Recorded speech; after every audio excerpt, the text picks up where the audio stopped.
दोस्तों, आपका स्वागत है अपने यूट्यूब चैनल पर। दोस्तों, आज वीडियो में यूपीएससी पेट का जो मोस्ट इम्पॉर्टेंट टॉपिक है, ब्रिटिश राज का अभ्युदय एवं प्रथम स्वतंत्रता संग्राम।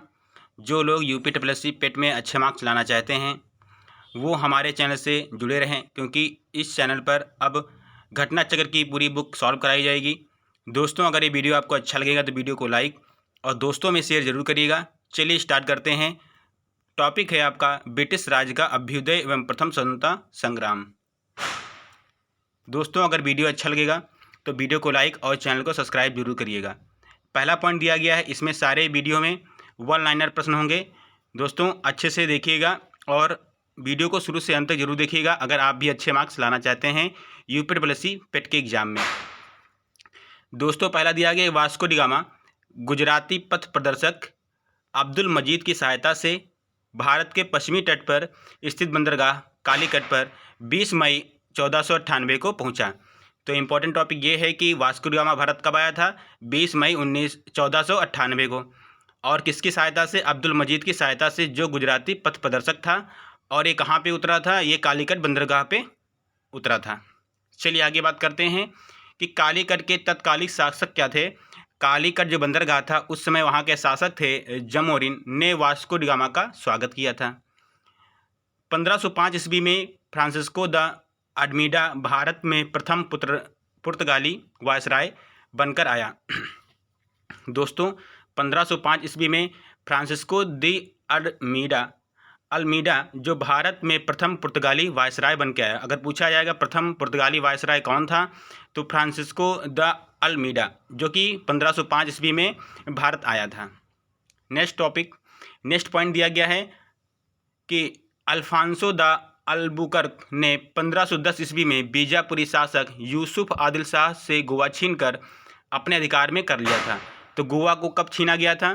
तो गोवा को 1510 ईस्वी में अल्फांसो द अल्बुकर्क ने, बीजापुरी के शासक थे यूसुफ आदिल शाह को हराकर गोवा को छीन लिया था 1510 ईस्वी में। आगे बात करते हैं कि जो भारत में यूरोपीय व्यापारी कंपनियों को आगमन हुआ था उनका क्रम क्या है। तो यहाँ पे याद रखना है, सबसे पहले पुर्तगालीज, डच, अंग्रेज, डेन और फ्रांसीसी, ये 5 लोग आए थे। चलिए इनका वर्ष, स्थापना वर्ष और कहाँ पे पहली फैक्ट्री लगाया था ये बात कर लेते हैं।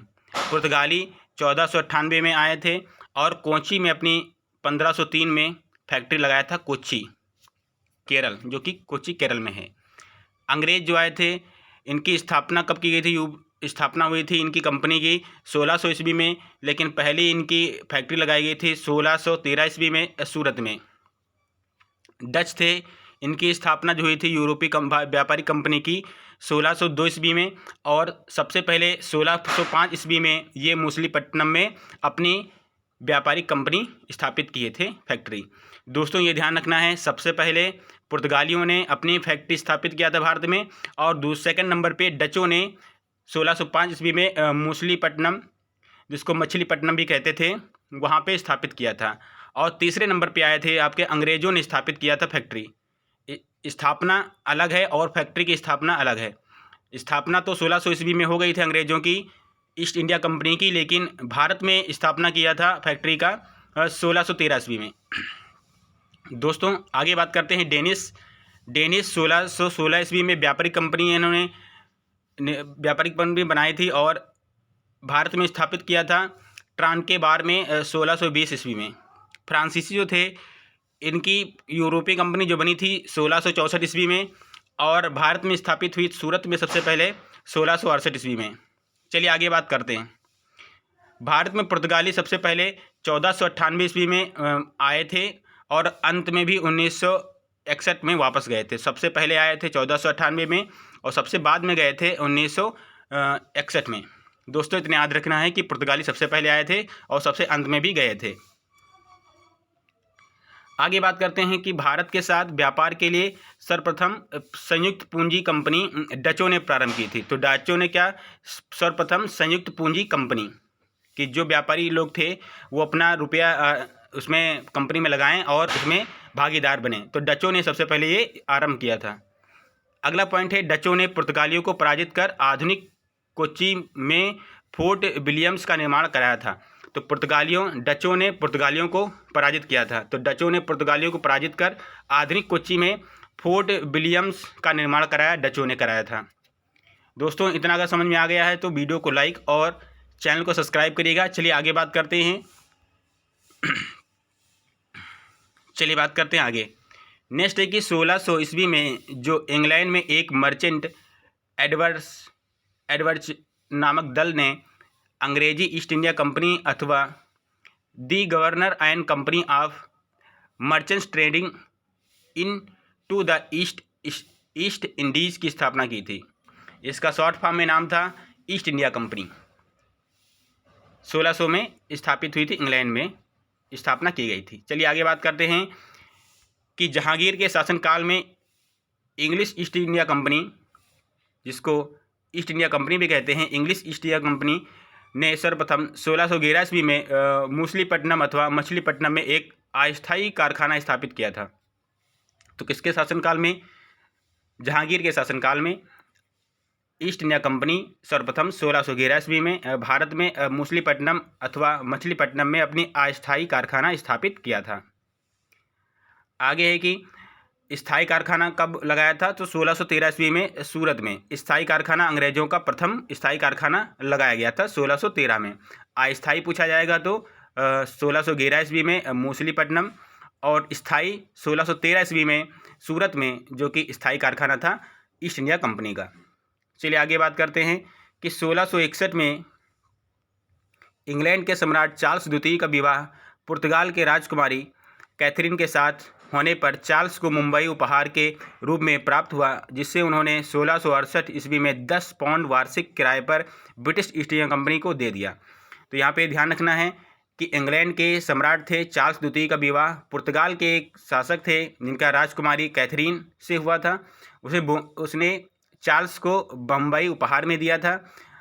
तो चार्ल्स ने क्या किया कि ब्रिटिश ईस्ट इंडिया कंपनी को इसको 10 पाउंड वार्षिक किराए पर दे दिया था। तो ये ध्यान रखना है आपको।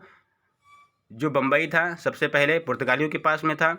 जब उन्होंने अपनी पुत्री का विवाह राजकुमारी कैथरीन का कर दिया इंग्लैंड के राजकुमार सम्राट चार्ल्स द्वितीय के साथ, तो उन्होंने दहेज में बम्बई को दिया और उसके बाद सम्राट चार्ल्स द्वितीय ने उसे 10 पाउंड वार्षिक ब्याज किराए पर ब्रिटिश ईस्ट इंडिया कंपनी को व्यापार करने के लिए दे दिया था।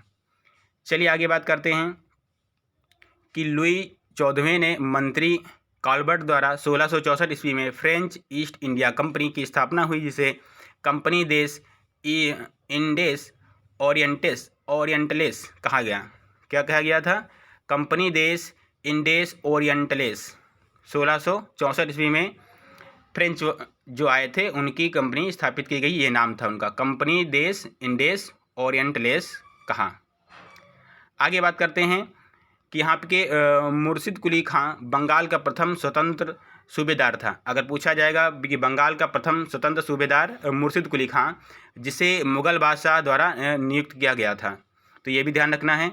नेक्स्ट है कि अलीवर्दी खां ने यूरोपियों की तुलना मधुमक्खियों से की तथा कहा कि उन्हें न छोड़ा जाए और तो वे शहद देंगी और यदि छोड़ा जाए तो काट काट कर मार डालेंगी। ये कहा था यूरोपीय कंपनियों को। तो अलीवर्दी खां ने यूरोपीय की जो कंपनियां थी उनको तुलना मधुमक्खियों से किया था। आगे बात करते हैं कि ब्लैक होल की घटना, ये इम्पॉर्टेंट है। 20 जून 1756 को सिराजुद्दौला के समय में हुई थी ब्लैक होल की घटना। अगला है पॉइंट यहाँ पे, भारतवर्ष में ब्रिटिश साम्राज्य का संस्थापक लॉर्ड रॉबर्ट क्लाइव को माना जाता है। तो ब्रिटिश साम्राज्य का संस्थापक अगर भारत में माना जाता है तो लॉर्ड रॉबर्ट क्लाइव, जिसको पहला बंगाल का शासक भी कहा गया है, रॉबर्ट क्लाइव को। आगे बात करते हैं 22 अक्टूबर 1764 को अंग्रेज़ों ने मीर कासिम, अवध के नवाब सिराजुद्दौला तथा दिल्ली के मुग़ल सम्राट शाह आलम द्वितीय की सम्मिलित सेना को बक्सर के युद्ध में परास्त किया था। तो अंग्रेज़ों ने मीर कासिम, जो अवध के नवाब सिराजुद्दौला और दिल्ली के मुग़ल सम्राट उस समय शाह आलम द्वितीय थे, इन्होंने 3 लोगों ने मिलकर अंग्रेज़ों के साथ युद्ध किया था तो बक्सर का युद्ध हुआ था 1764 में, जिसमें ये सभी लोग हार गए थे और अंग्रेज़ों की जीत हुई थी। तो इसको ध्यान रखना है कि बक्सर का युद्ध 3 सेनाओं के बीच में हुआ था। मीर कासिम, अवध के नवाब सिराजुद्दौला, शुजाउद्दौला और दिल्ली के मुग़ल सम्राट शाह आलम द्वितीय के सम्मिलित सेना में हुआ था बक्सर का युद्ध 1764 में। चलिए आगे बात करते हैं। 1764 के बाद 1765 में अंग्रेज़ों और मुग़लों के बीच क्या हुआ था? शाह आलम और अंग्रेज़ों के संरक्षण में ले लिया गया। उसे इलाहाबाद प्रयाग में रखा गया था। तो उसको कैद करके और कहाँ पर रखा गया था? प्रयागराज में। तो यहाँ पे इलाहाबाद की संधि कहा जाता है अगस्त 1765 में। चलिए आगे बात करते हैं कि 1765 के अपने फरमान द्वारा अगस्त 1765 के अपने फरमान द्वारा मुग़ल बादशाह शाह आलम द्वितीय ने कंपनी को बंगाल, बिहार तथा उड़ीसा की दीवानी स्थायी रूप से दे दी। इसके बदले कंपनी द्वारा सम्राट को 26 लाख रुपए प्रतिवर्ष पेंशन के रूप में दिया जाना था।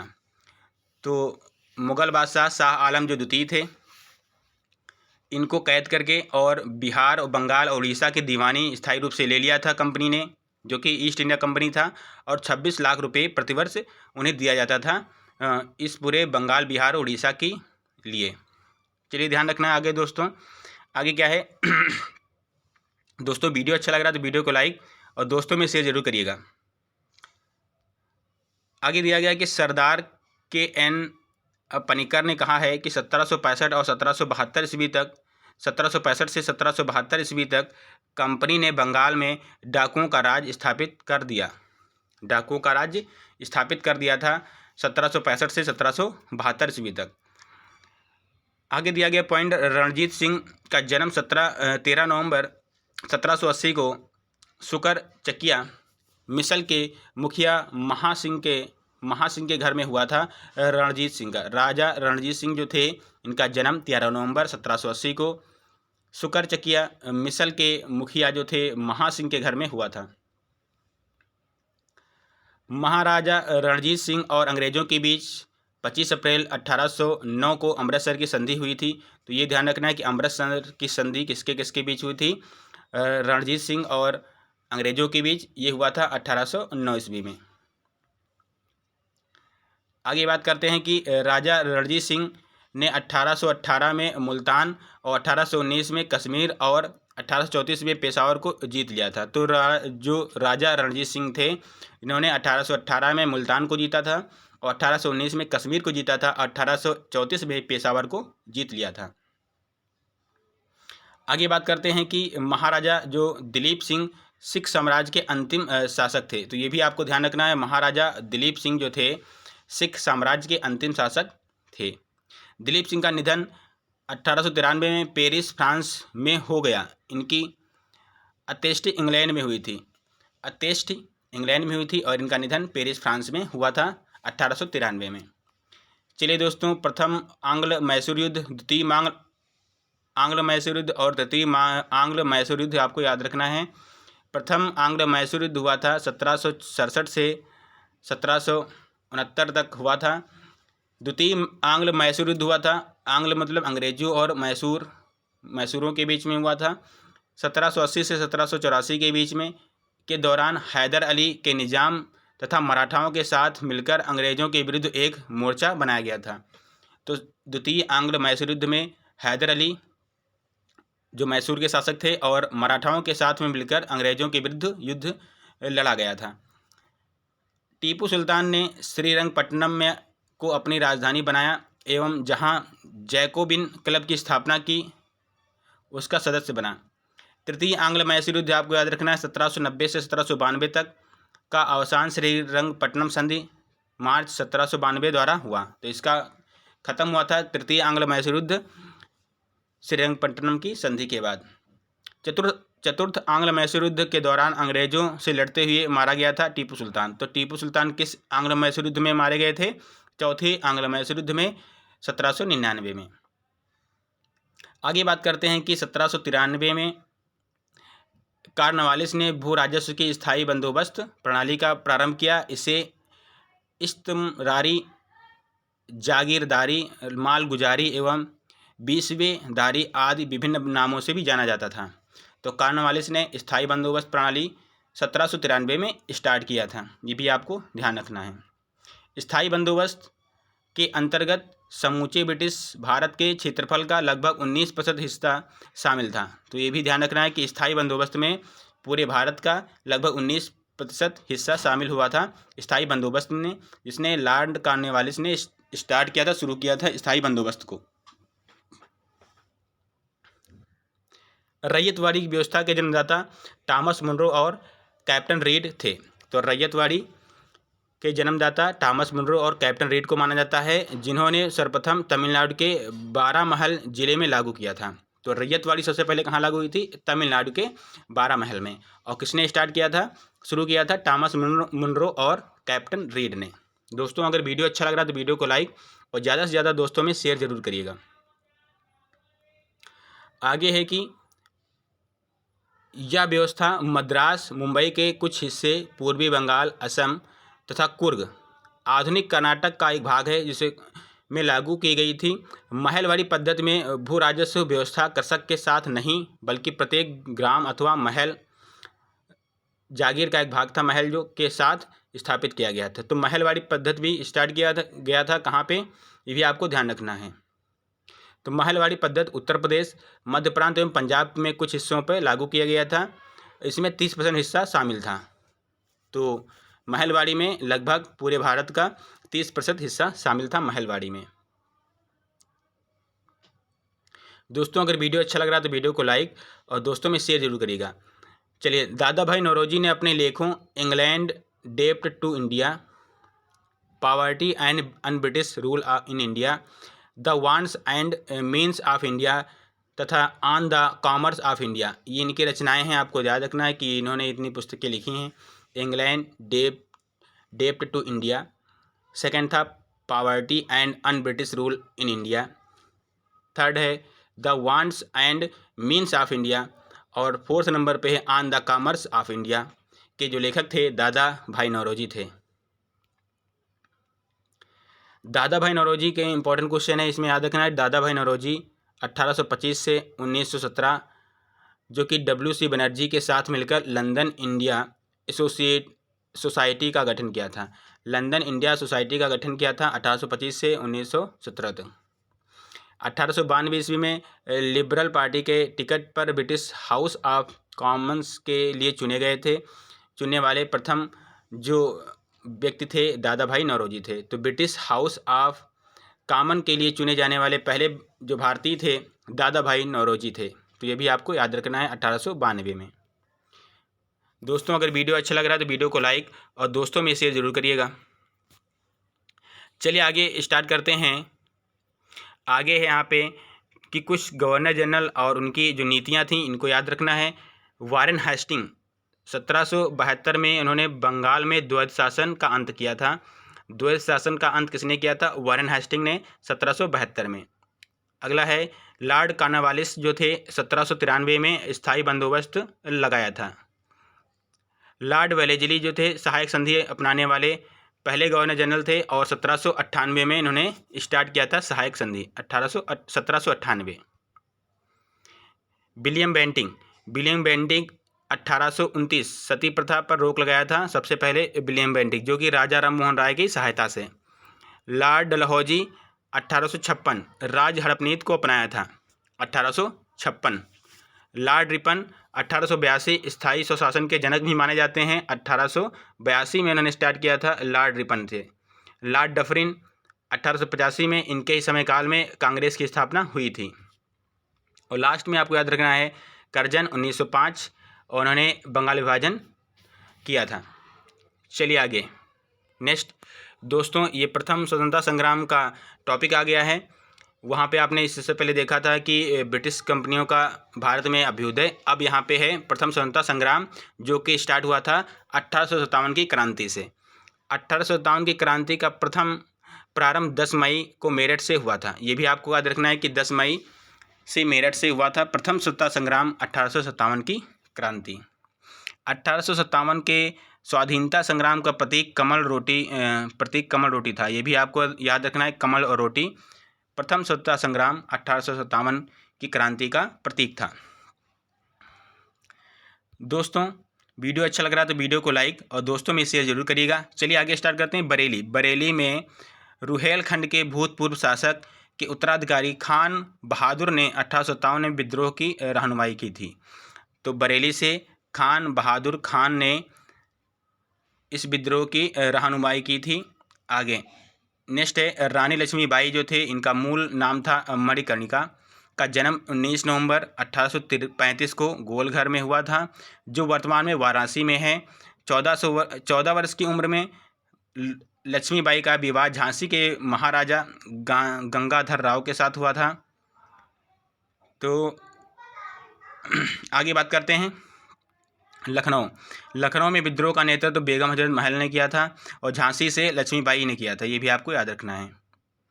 नेक्स्ट है कि उन्होंने अपने अल्पवयस्क बेटे विरसिज कादिर को नवाब घोषित किया तथा प्रशासन के बागडोर उनके हाथ में ले ली थी। कानपुर में 5 जून 1857 को नाना साहब, जिसको नाना दोधू पंत भी कहते हैं, इनका नाम है, को पेशवा मानकर स्वतंत्रता की घोषणा की गई थी। तो कानपुर से नाना साहब ने लीड किया था 1857 की क्रांति को। तो नाना साहब के सलाहकार जो थे अजीमुल्ला खां, अभी याद रखना है। तात्या टोपे जो थे रामचंद्र पांडुरंग, इनका पुराना नाम था, वास्तविक नाम रामचंद्र पांडुरंग था और इनको कहते थे तात्या टोपे। दोस्तों अगर वीडियो अच्छा लग रहा है तो वीडियो को लाइक और दोस्तों में शेयर जरूर करिएगा। तब तक के लिए जय हिंद।